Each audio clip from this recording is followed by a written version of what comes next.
Inilah kondisi pemukiman warga di bantaran Sungai Musi, Kampung Ogan, Sekayu, Musi, Banyuasin, di mana kondisi rumah warga yang sudah berada di atas bibir Sungai Musi sudah tidak layak huni, serta rawan longsor jika Sungai Musi mengalami erosi yang dapat mengancam keselamatan jiwa mereka setiap saat.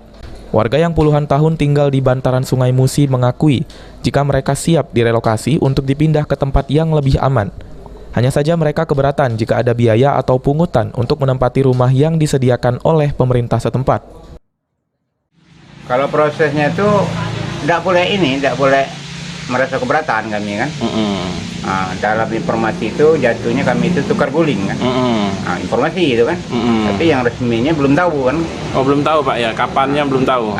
Cuman hari ini katanya jam 1 mau ada pertemuan kan. Kami yang diam di bantaran sungai ini. Nah, untuk solusi selanjutnya belum tahu kan. Oh, belum tahu Pak ya. Yang resminya yang mana kan? Oh, ini mau dipindahkan kemana Pak? Di belakang Terminal Randi. Oh, di situ Pak ya.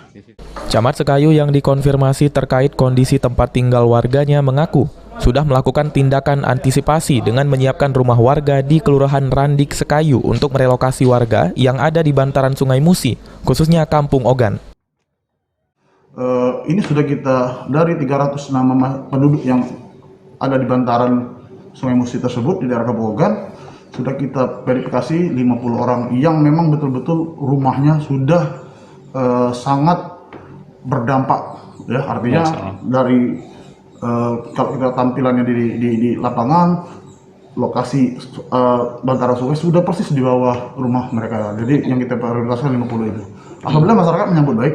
Insya Allah dalam waktu dekat akan kita lakukan relokasi. Sejauh ini ada sekitar 50 kepala keluarga yang teridentifikasi untuk direlokasi ke wilayah tersebut. Ruzi Iskandar, PAL TV.